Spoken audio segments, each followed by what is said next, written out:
Hey guys, thank you for joining in on time. Hey Praveen, I think we'll start and let people join us in when they come, so we don't waste anybody's time. I'll just give you a brief of the audience that we have here today. We have startups from all our Headstart hubs. Headstart hubs, is an alliance between Headstart and all the top innovation centers of the country. So we have startups from, right from AIC SMU in Sikkim to AICMUJ and JKLU in Rajasthan, to AIC CV Raman and AIC Nalanda in Orissa, to an AIC NDRI in Bangalore, to AIC SNU in Delhi, AIC RAISE, AGBI, and IIT Madras Bioincubator in Tamil Nadu, CIE Triple IT Hyderabad, and lastly AIC Prestige in Indore. So these are all the Headstart hubs that we have right now.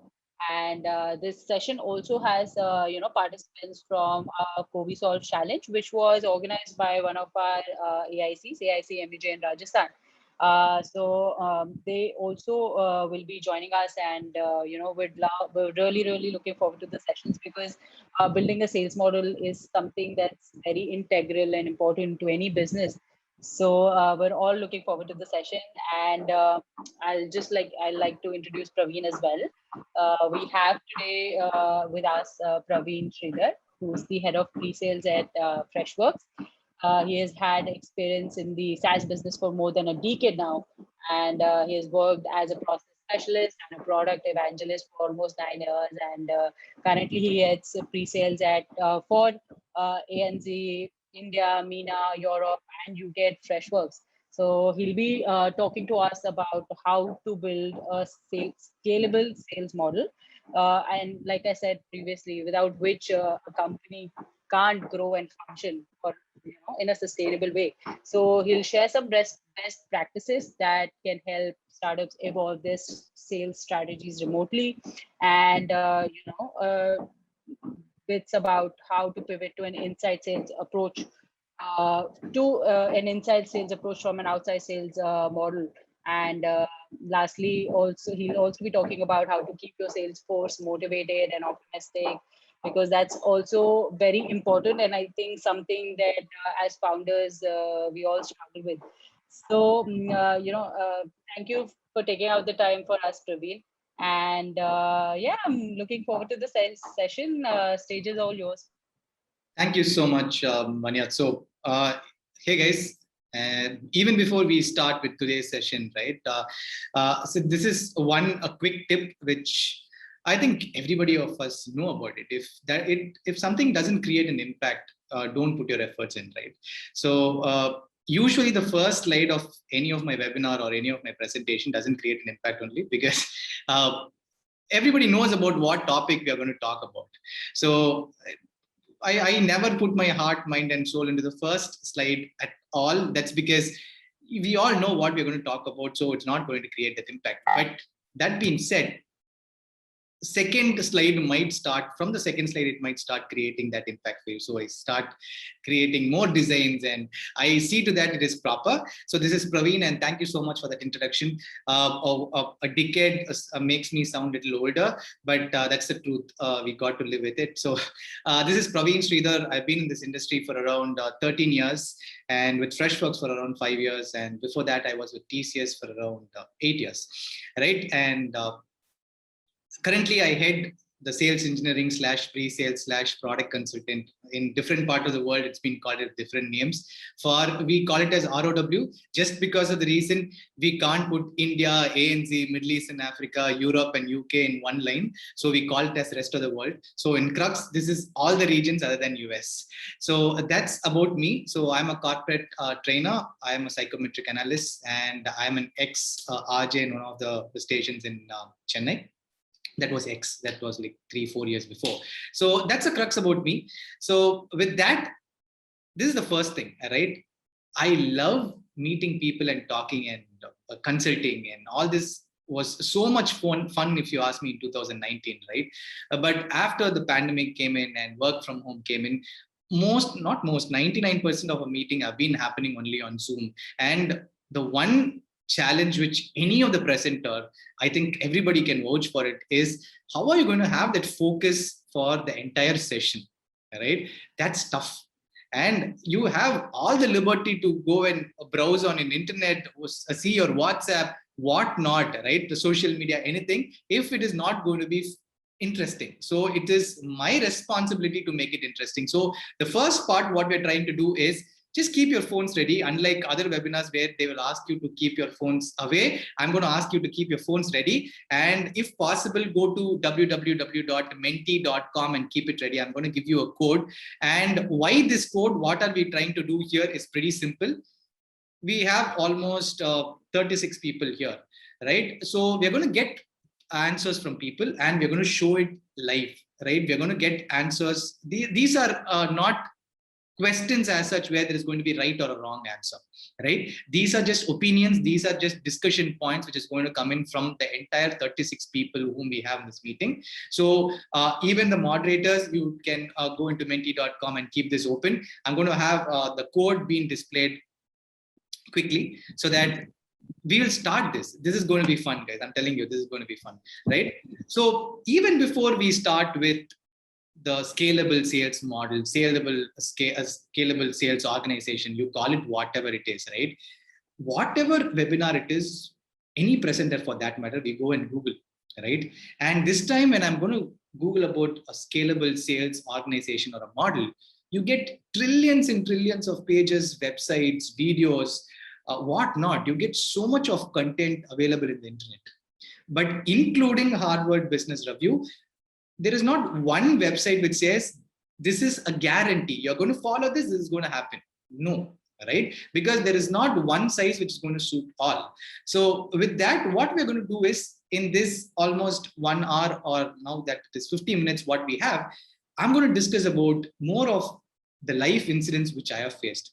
And when I showed my introduction slide, I missed one point, and I'm a failed entrepreneur as well. So I have a lot of costly learnings with me, right? Which, this has been there with me for around 12, 13 years now. So these are the things which we're going to discuss. We're going to discuss about the costly learnings, the mistakes, what I did, and we're also going to discuss about what exactly we did with Freshworks as well, right? So let's get into this. This is by my experience, I have come up with this model. If you're going to Google about this, you're not going to get. I've named this as Wall. Maybe because I'm a cricket fanatic. I love Rahul Dravid. That's a small connect what we have with Wall. But this is a model which I have formed, right? And this is an acronym. Every letter has a meaning to it. We're going to start understanding what it is. But even before getting into that serious talk, it's going to be question time, right? So I would want people to get into this menti.com, and there is already a code being shown there. Please let me know if you're not able to see that code. It's 56872746. If you type this code 56872746, you will be able to see a very similar screen like this where the question would have been asked, right? What do you think is the first block to build a scalable organization? There is no right or wrong answers here, so you can be as crazy as you want. So I would want people to answer this question. Are you able to log in to this menti.com and get into the, yes, we have already started getting team. Perfect. Talent, need in the market, organization, mindset of not being sure. Okay, that's interesting. Customers, yes. People, business model, these are the typical answers what you get, right? Right idea, definitely yes.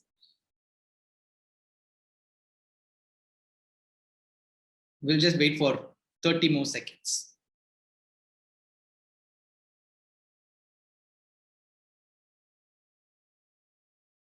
Right team, yes.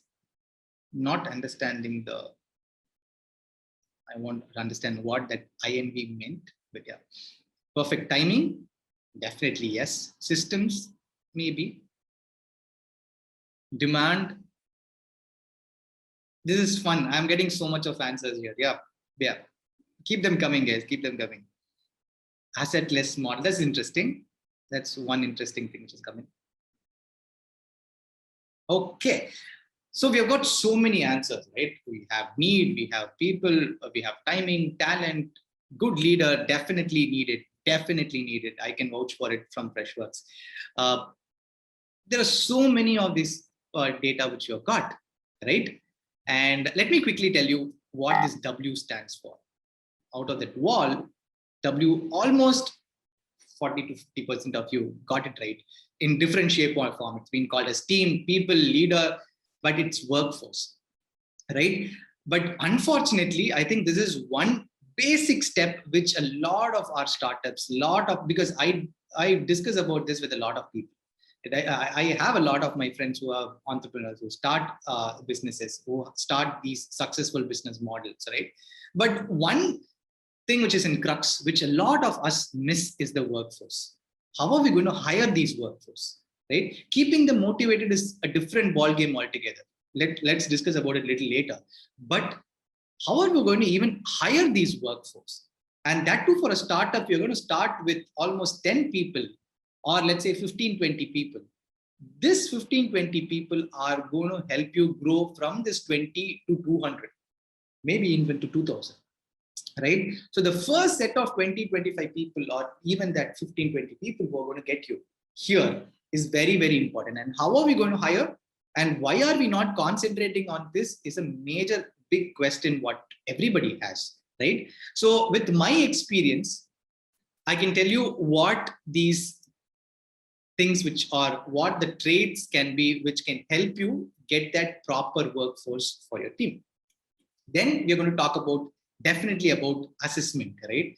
You get leads from every single point. A lead can be from your social media, it can be from word of mouth, it can be from anywhere, right? Lead is a lead, we all understand, but you got to qualify those leads before even you start working on those leads. Because if you're going to work on a lead and he's going to say that, he or she is going to say that, you know what, I'm not going to get it into this, I'm not interested in your product. After 60 days, so much of effort has gone in vain, right? So you've got to assess your lead.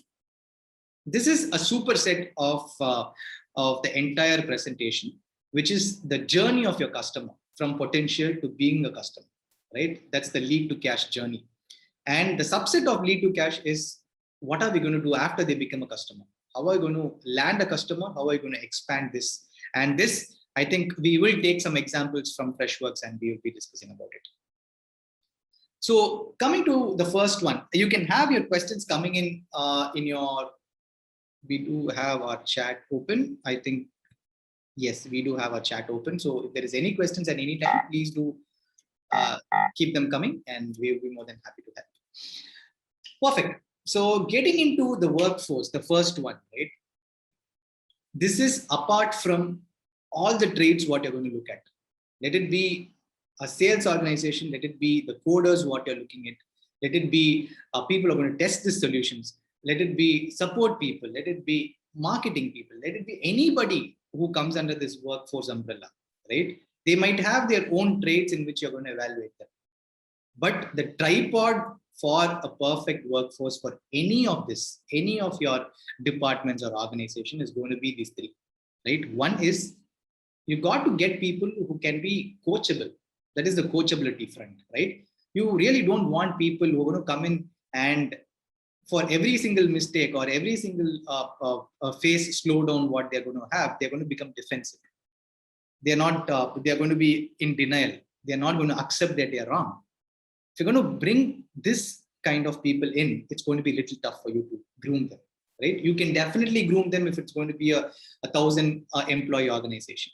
But let's say if it is going to be a small organization of, let's say 50, 60 people, every single workforce counts. And you've got to be very, very careful when you're going to select people, right? So the coachability is one very important thing where if you're going to get somebody in, there is definitely going to be talent there. We have so many success stories in Freshworks where people have been recruited as, let's say, marketers, PMMs, but their strong point was support. Their strong point was customer-facing roles, and they definitely switch into that, right? Everybody has a talent, and so you can choose whomever you want, but they had to be coachable, right? So that's a very major step in getting your people in.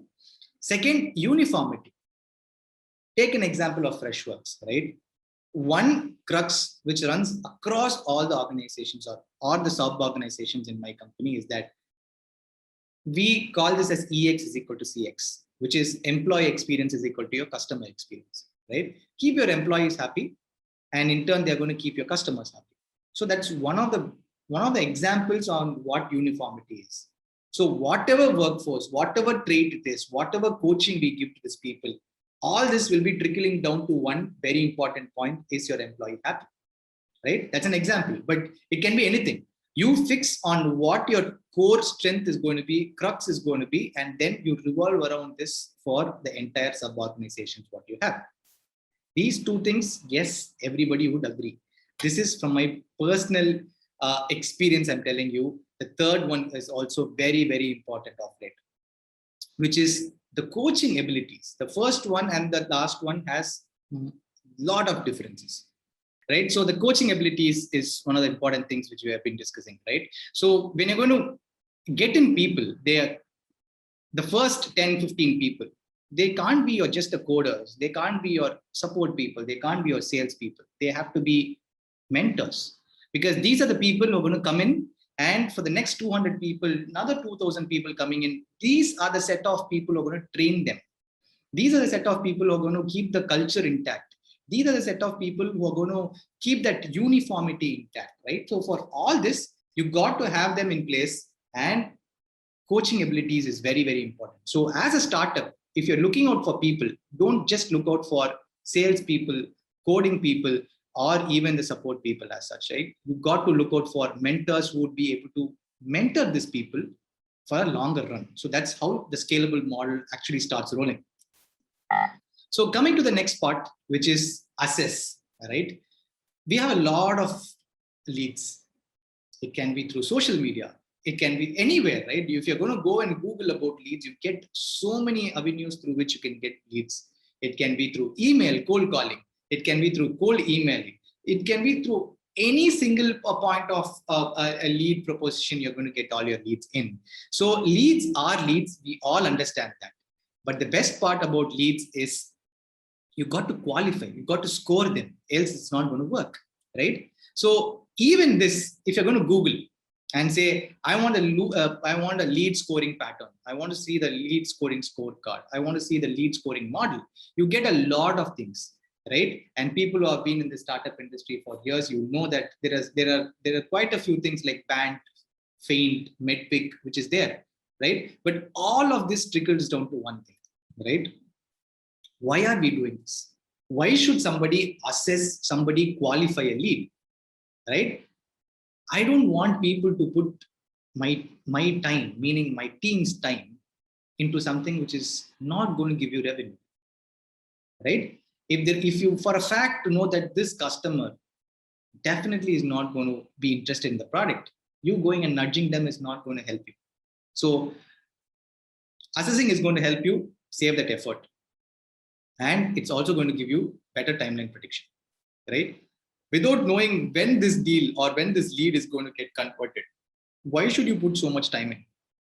If there is no burning pain point, if there is no demand for your product, they're not going to buy it immediately. So you got to understand, you got to qualify them to understand what the timelines are going to be. So timeline prediction is the key. Saving effort of your team, and that too, if you're going to start with a small team, saving effort leads to a lot of things, right? So you've got to wisely invest your team's time. So for that, saving effort means a lot of things. So assessing is going to help you. And the very important thing, which everybody knows about, is the revenue forecast, right? That's going to be the fulcrum. The budget, what you're going to spend on your marketing, the budget, what you're going to spend on your lead generation, the budget, what you're going to spend on your human resources, your profit, everything is going to be around your revenue forecast. So assessing is definitely needed for your revenue forecast. You might be very happy during a quarter end where your revenue prediction was, let's say, $1,000, but you're going to end up at $5,000. But for a scalable model, that's a problem. When you're not able to predict that you're going to get that $5,000 end of quarter, and you're going to set a target of $1,000, that's a problem. Plus or minus 20% is completely fine. But if it is going to go to that 100%, 150%, there starts a problem. So for better revenue prediction, qualifying your leads is very, very important. So how are you going to score this, right? Let it be band, faint, or mid pick, anything for that matter, right? You're going to have all these 5 things being put in place. First, the budget, right? You got to understand whether your potential has the budget which your product is going to levy on. So that is very, very important. So you got to understand from your potential whether they have the budget. Second, you got to talk to the right people. I will tell you this in the later stages as well on how you need to identify champions and how do you need to identify influencers as well. But talking to the right people who have authority actually saves a lot of time, right? It can reduce your sales cycle by 20-25% straight. This is a proven model. If you know the right people whom you're going to talk to, right? The authority, if it is going to be with them, it's going to cut down your sales cycle by 20-25% straight. You got to understand their urgency, right? They're not urgent. Let's understand. Let's take this example. 2020 March, this pandemic started hitting us, right? April, May, it went to the peak. Maybe April, May, June, it went to the peak, right? There's so much of urgency when it comes to digital acceleration. People were digitally accelerating their entire organization by 6 years. Their plan was to completely make it digitized in 6 years, but they were doing it in 6 months. This is a part of my customers were talking about this to me, right? So that was the urgency. But if you don't have that urgency, they are not going to buy it from you. So you need to identify what that urgency is. And if there is a latent pain, you've got to identify that latent pain as well for you. The fourth one, which none of the model talks about, is about the competitors. Competitors is very, very important. If you're going to be somebody with a blue ocean technology, like blue ocean strategy, it's completely different. But if it is going to be somebody who's already there in the model and who is already giving you a competitive pricing with the same feature set what you're going to provide, then analyzing competitors, scoring against your competitors is also very, very important. So you've got to have your battle cards ready. You've got to have your SWOT analysis ready before you get into this. So scaling from 1 to 100 million, scaling from 0.5 to 1 million, any scaling for that matter, competitor advantage is very, very important. And things like your SWOT, things like the battle cards is going to help you out. And the final one, which a lot of people don't even concentrate on, but might hit you, is the paperwork. Right? Let it be the NDA, let it be the complaints, what they're asking for, let it be the contractual clauses, what is there, right? So you've got to understand that as well. Because a lot of these high value deals, high value leads, what you have gets stopped at the legal part, the paperwork part. So upfront, identify that, have a proper team which is going to analyze that and give you. There can be an RFP desk which is going to analyze this and give you. They are going to enrich you with much more data which is going to come in from all the failed RFPs, right? So paperwork is very, very important when you're going to assess a lead. So this is the lead to cash journey, right? So I am a very big fan of memes. So you will see a lot of memes in my presentation. Just bear with me. So this is the entire journey of your potential to become a customer, right? And there is a lot which you got to concentrate on, right? The first one, very, very close to my heart when it comes to lead to cash, is the safer model. This is going to span across lead to cash to land and expand as well, because SAF means something and ER means something for you. So from lead to cash to land and expand, we're going to talk about the safer model only. This is again a model which I formed, right? This is again through experience, through a lot of learnings, through a lot of nights where I was not sleeping, a lot of nightmares. This was formed. So let me start with that part for you. For a journey, the first very, very important step is how we're going to secure your customer, right? So for securing a customer, something is very important, right? This is again science, right? How to identify your customer's trait, right? So there are 4 buckets in which any customer falls in. You can take a note of this, else you can connect with me, I can give you more insights on this.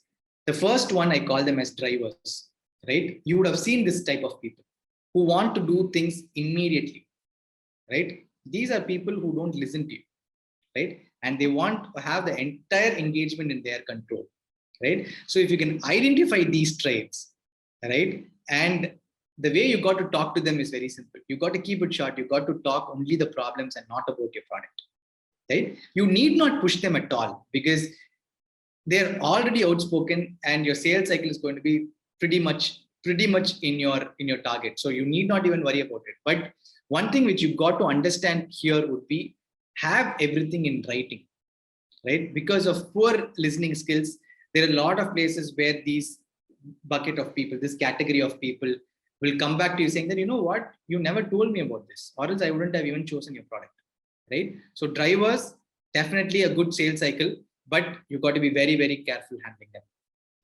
Second is, I call them as analyst, and my team tells me that I fall into this bucket, right? I ask a lot of questions, right? I give a lot of attention to detail, and there has to be a proper project plan for everything, right? Even you won't believe today's webinar, there were 5 line items which I wrote for myself in an Excel sheet, and I started taking them. And one of the basic things which I missed even today was, I need to switch on my generator, because of which my power got switched on and I was not able to continue my webinar, right? So that's project management. You got to have line items for everything, right? So you can identify people who have this strong project management skills, who are going to ask you a lot of questions. But the best part is, these are the champions. These set of people are going to be your champions. If they like your product, they're going to fight to their organization to get your product, right? They have a structured evaluation, but all this comes with a price. There is a longer sales cycle. You got to be okay with it, because they are going to be your champions. Third very important thing is your team worker, right? These are people who have good relationship. You see most of them in the Asia Pacific, Asia regions, right, where they give importance to relationship for any engagement. They are great listeners, and they will ask you explanation for every single thing. It is not the product which sells you, it's the personal relationship which is going to help.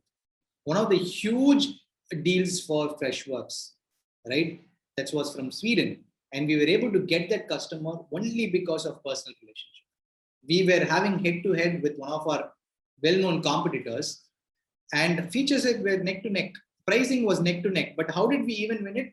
Just because of culture and the personal relationship which we had, right? So identify people who are relationship oriented, and this is exactly how you got to sell to them. Be a consultant to them. And there are people who are expressive. People also tell me that I fall into this category as well, where you're talkative, right? And you definitely lose focus. There's a gray line between the drivers and the expressive ones, but by experience, you will be able to define what is drivers and what is expressive bucket of people, right? So they need social proof. They want customer testimonials. They want to talk to a lot of people. So that is the expressive bucket of people. So just going by whatever we discussed, it is drivers, analysts, team workers, and expressive. Any customer for that matter, you will be able to bucket them into these 4, right? If you have problems, please let me know, right? If there is a genuine problem, I will correct this model. Else, I will tell you how to handle these people. But these are the 4 basic buckets through which you would be able to categorize your people. And I've been successful with it. So if you're going to zoom this out 30,000 feet and you're going to see this, so this is how you're going to remember this. The categories will form a date, right? So you can take whatever meaning you want, but DATE is drivers, analysts, team workers, and expressive people, right? So you got to be very careful when you're going to use this word called as date.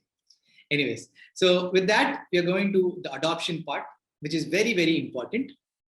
Any product, tell me this. I have not prepared a question for this, but tell me this, right? I think I can see the participants list. It's almost 53 people. You can just put a hands up, like thumbs up in this. How many of you have used Microsoft products, Microsoft Office? Yeah, I see one. This is interesting. I can see. Yes. Yeah, I see a lot of people coming in, right? I am a very big fan of Microsoft Office, right? There's so many products in them and I love them. The best part is your MS Office, where you have your Excel, your Word, your PowerPoint, right? But how many of us have adopted the entire suite of products to the fullest? You won't believe, even last month, I had a couple of features being learned from like Excel, right? Excel has been married to me for around 10 years now. But even today, I'm not able to fully understand Excel, right? So that's why I called it as marriage. But yeah, but that's how it is. So any product, you got to make them adopt. It can be simple, but they need to adopt to the fullest. So your customer got to adopt your products to the fullest, else they are not going to see the full value of it.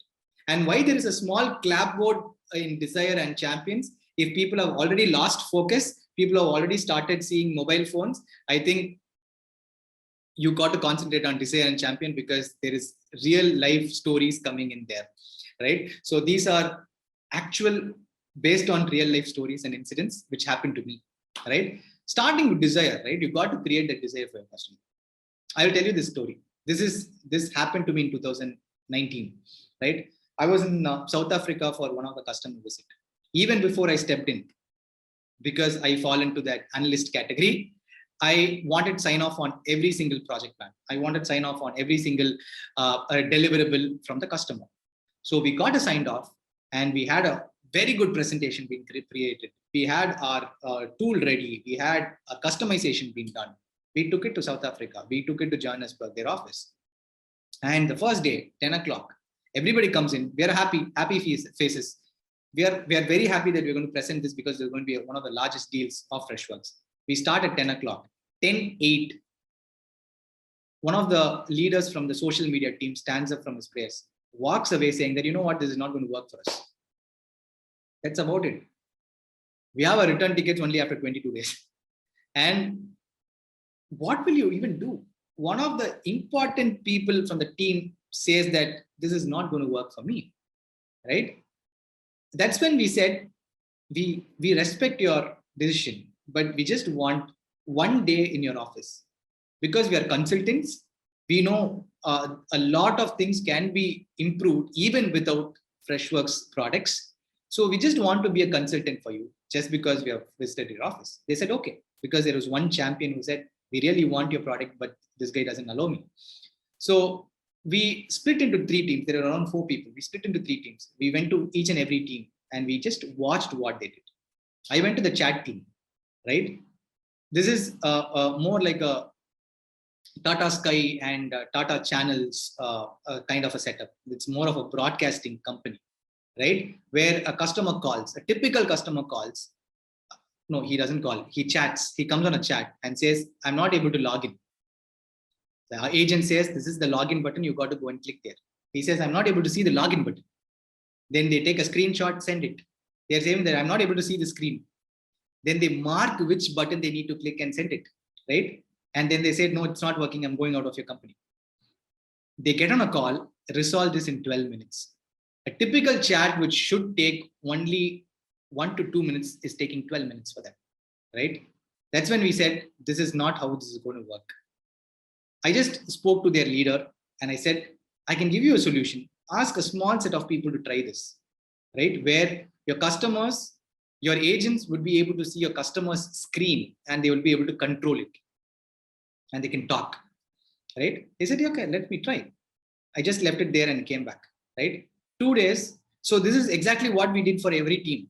There was one social media team where we identified their problem. We told them this is how you got to solve with this product. We also told one of the emails team saying that, you know what, your monitor has been covered with sticky notes. 70% of the monitor was covered with physical sticky notes because they wanted answers. And this was repeated questions. We told what feature can be helped in our product. And we just came out. One day we took rest. Last day we went for a debriefing session. And you won't believe, ladies and gentlemen, what happened. We were having a tea with one of their CTOs, CXOs. And this lady comes in and says, We are okay if you're not going to purchase anything from Freshworks. That was the heart attack which I got first. But then she said, but if you can get me fresh chat, I'll rest in peace. Because their agents were able to see visible changes happening with the product. So you got to create that desire, right? You need to have that no, like never say no attitude, right? Create that desire, be a consultant, roll up your sleeves, go and talk to them, right? And it's going to help you. Even if it doesn't help you, it's okay. Every single team came back and said, we found product value and we want your product. And the best part, the climax part was not that. The social media guy who walked away at 10:08, right? He came back to us and said, if you're planning to go live, let social media be the first team to go live. That's the power of desire. You create that, you leave that there. So you need not take the top-down approach. Certain places, the bottom-up approach also works. You talk to their agents, they're going to help you. You talk to your customer, they're going to help you. Obviously, you got to have that awareness being created with marketing, with a product, a proactive messaging, proactive coverage of your features. So all this will come under awareness.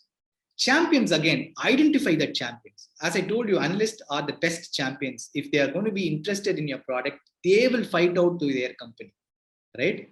This happened to me in Sweden. The same company which I told you, right? They said that they don't want, because there was a head-to-head competition which we had with one of our well-known competitors. But how did we even win this? The relationship which we had and the confidence what the influencer had on our product. They said, by culture, you are the best fit and I want you, right? So you identify champions from each and every customer engagement, what you're going to have. And the champs are the one who are going to help you in building the relationship, in sustaining and even retaining them. Building a scalable model take time, take even 30 days, but create a proper training material for every single thing, every single button, every single service, every single thing what you're going to talk to your customer.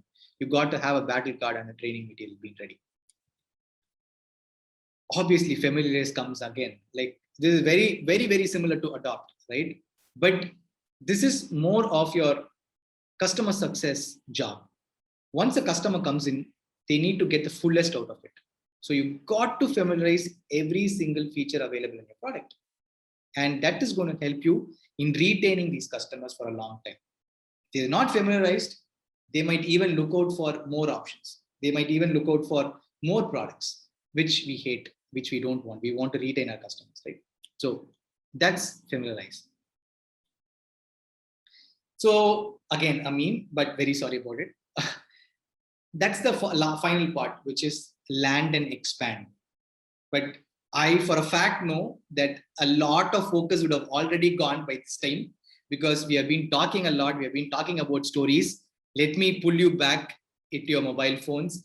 And people who are already seeing mobile phones, it's going to be easy for you. Just again, go to menti.com and there is going to be a question coming in. If you go to menti.com, people who have joined a little later, if you can go to www.menti.com and use this code 56872746, you will find a question, and there is no right or wrong answer here. It's all opinions, and we respect everybody's opinion. So please go for it. We want to understand how these 53 people are going to react to this.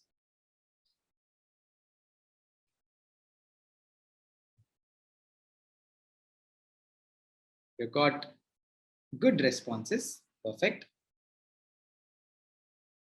I can wait here for another 30-40 seconds. Please go to menti.com. Use this code 56872746 and please start giving your opinions on this.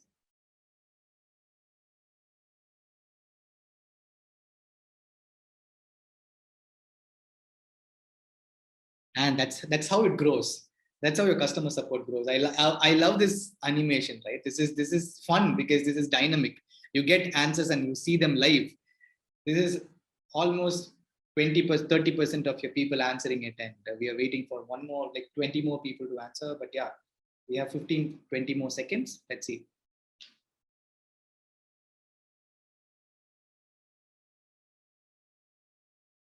Perfect. We'll wait just for that magical number to be, which is 25, which is 50%.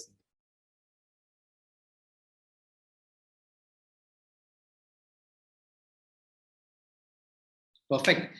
Okay. So it's a clear winner. Customer support is a clear winner, and definitely product expansion and product pricing has not been getting that love which is needed. But that's okay. That's usually how it is for product expansion and pricing. But yeah, 16, almost 200% saying customer support and 100% saying product adoption. This is good. This is good. Thank you so much, guys. So and yes, we have hit our magical number of 25 as well. So we are going to talk about customer support, right? And that's exactly why I asked that question. Your customer support, your post-purchase support is going to help you retain and expand your customers, right? These are a set of people who are going to help you keep your customers calmed down, right? And the best part about expand is that you got to understand the entry and exit points. Once you fix the customer support and once they start giving you amazing results, it's up to the CX level, it's up to the product level to set an entry and an exit point for everything. Let me try to explain this with Freshworks. When we started Freshdesk as a company. Why I call it as Freshdesk is because 2017 we were called as Freshdesk. It's a flagship product. Freshdesk is a customer engagement tool. Then we thought, yes, the customer comes in and you're going to solve their grievances.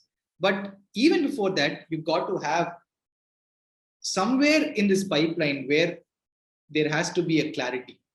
There has to be a pipeline, and then they become your customer.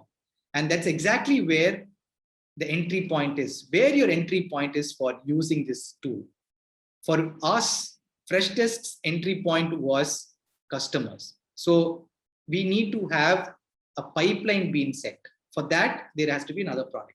That's how Freshworks CRM was born, right? So Freshworks CRM is a pipeline. It's a CRM. You can manage a pipeline there, right? And we thought about why can't we have a fresh marketer or something which can deal with your marketing requirements. We brought in a marketing flavor to the CRM as well, right? So if you can imagine, the entry point for every product is changing, and the exit point will also be changing, right? Your customer comes in, you are able to engage with the customer. You're going to solve their problems. They got to be with you, right? And that's exactly what Fresh Success, one of our products, does, which is more into customer success, right? And for all this, your employee needs to be happy. That's where your ITIL set of product comes in. So the entire suite of Freshworks product will have a defined entry and exit point, right? So it's about backward and forward integrations, right? You understand what a customer wants and you solve them one step at a time. For me, yes, I'm happy about solving customer problems, but my one more problem is, how can I get my customers in?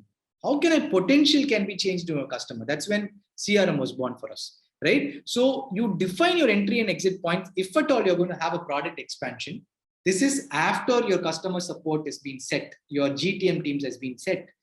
If you want an entry and exit point, this is how it has to be, right? With that, we come to retain. So we all know that there are friends, there are people whom you know who will use Apple products, right? Tell me this. You need not answer me on chat, but tell me this. We will definitely not be able to win the conversation over Apple products to them, right? That's very simple. They build that ecosystem. Apple has built an ecosystem, right? And the message which goes from one device to another device is so seamless. The latest update, I don't know how many of you would have even, like, if at all you're using an Apple Watch and an iPhone, right? After pandemic, there was a new subtle feature which was introduced. There was no sound about it. There was no noise about it, right? Wherein you would be able to unlock your mobile phone with your Apple Watch as well when you're wearing a mask. That's because of pandemic coming in, right? So this is the ecosystem which I'm talking about. You've got to build that ecosystem, and that's exactly how you're going to retain your customers, right? And this is not about it. There is one more example. I don't know how many of like we all know about Disney, right? So any of Disney's product, right? The customer support is given the fullest decision capabilities, meaning they can decide on whatever it is. They can decide on whether this a customer needs a discount, whether if you, for retaining a customer, you've got to do anything about that. The customer support has the fullest demand and fullest control over it, right? That's how they are able to retain the maximum percentage of people. Disney has the one of the topmost retaining percentages in the world, and that's because the fullest power has been given to your customer support. So for retaining, you build that ecosystem where people will be able to seamlessly transfer between one product to another. That's exactly what omni-channel is also with Freshworks, right? Where in Freshdesk, you would be able to take a chat, take a call, right? These are 3 different products. And you will also have customers coming from what, which is 4 different products, right? So that's the ecosystem for a scalable solution, what we got to try, right? With all this being said, right? Retaining is the crux for any scalable model. If you're going to lose a customer, a paying customer, you're losing almost $1.5 for every customer you're going to lose, right? For every dollar of a customer being attained, $1.5 is what you will miss if you're going to lose a customer, right? That's how huge it is. So retaining customer is the last part, but a very, very important part when it comes to scaling a scalable solution, right? So that's exactly what I had, and I think I finished it on time. I have 8 more minutes where I can take questions, but even before that, there is the last question. I just wanted to understand how many were focusing and how many were taking something out of this session. This is a set of things which happened to me. These are not cooked up stories. These are things which happened to me, and I have experiences. Right? As I told you, I have been a failed entrepreneur. I've been proud about it also because I learned a lot of things about it. So with that, I think there's the last final question in my Mentimeter. And this is how it goes. Which one of the following are you planning to revisit and fine tune from today for your organization? If you're starting an organization, if you're not yet started one, you can tell me which is going to be your first preference. Else, you can tell me which one of this is going to be one thing which you're going to fine tune today after the session. Got it?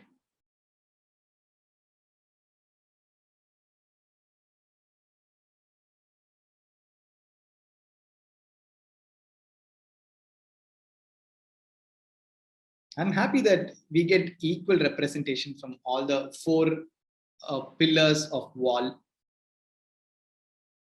Workforce, definitely yes.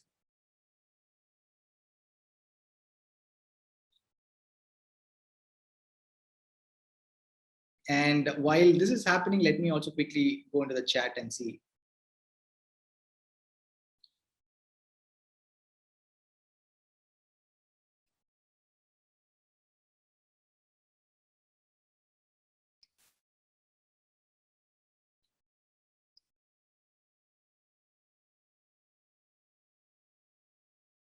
Cool. With that, I think we can open up for questions. We have 6 more minutes where we can spend this on questions, and with that we can end this day. But thank you so much. This is, and if I have created that impact, this is Praveen Sridhar. You can connect through LinkedIn, and I'll be more than happy to help you out. And if there is any questions in any part of this presentation, let it be the assessing model, let it be how you're going to identify your customers, let it be how you're going to motivate a workforce which is already available, I'll be more than happy to have a discussion around it with you guys. So thank you so much, and let's open this for questions. But yeah, you can keep this coming, guys.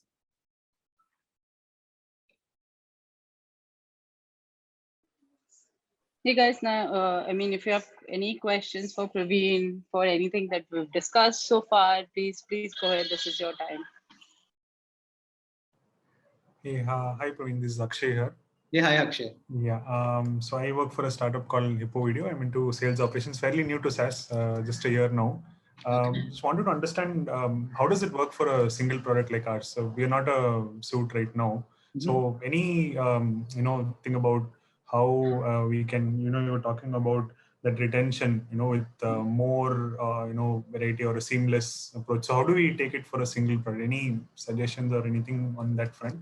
See, I'll tell you this. There is an advantage which I see in Hippo Video because I've been using it, right? So with that, I can tell you, my entire team uses it, right? So with that, I can tell you this, right? You have a great potential. Your product is amazing. I'm telling you this, right? You can take this to your CXOs, yeah. And I've been talking about this to them also, right? The best part about this is people are now looking at SaaS products, right? SaaS is one of the fastest growing categories or the domains or the vertical, whatever you call it as, right? So in any of the SaaS products, people want help when it comes to onboarding customers, right? The in-product help, right? So the video-based in-product help can be an answer, can be an option, right? If you are trying to expand, so this is how you got to look at, right? You have a customer base and almost these customers are into SaaS products. If that's the case, you can discuss with your product teams and understand if at all there is a product like in-product video guide coming in, right? We have named it as video guide for us, like the Hippo video thing, we have named it as video guide, right? So you can have an in-product video guide which can help people hover around all the features, understand what the feature is, right? Because adoption is one of the important things for any of the SaaS products going forward. So for that, any product which comes from Hippo Video can help. So this is how you got to think about the entry and exit point when it comes to Hippo Video. This is one of my suggestions. Okay, and another follow-on I had. So the sales operations front, right? So it's a little tricky thing, because I cannot go completely with the system. I need to be, on the human front also, that I need to interact with reps one-on-one, because we have that advantage that it's not a very large-scale company right now. So it's possible to have one-on-one interactions with the reps. So which side, should we rely more on? Because the data says something, and the mindset of the reps is something. So any take on that? Like, what do you follow personally? Is it like completely data driven, or it's a mix of?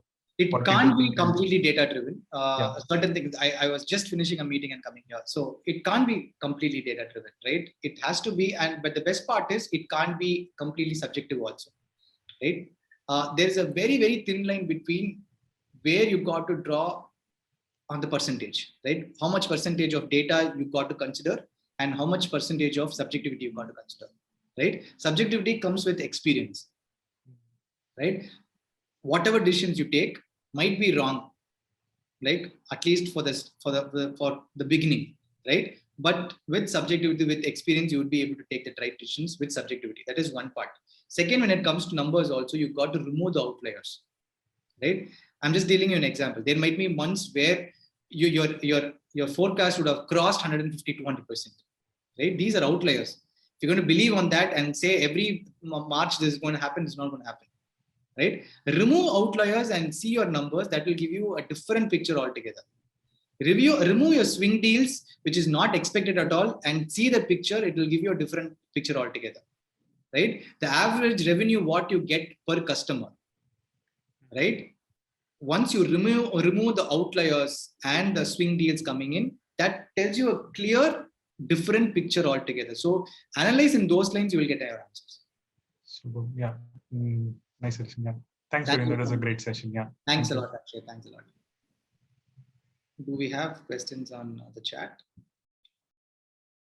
Cool. That's about it from my end. Thank you so much for joining. It's been great talking to you guys, and please connect with me on LinkedIn and we can take it from there. Thank you so much, Praveen, for the lovely session. I mean, I think I haven't seen somebody giving such precise, learnings, and it's been a pleasure having you here. Thank you so much. Thank you so much, Vanya. Thanks a lot, guys. Have a great day. Bye-bye. Thank you. Thanks, Namita. Bye-bye.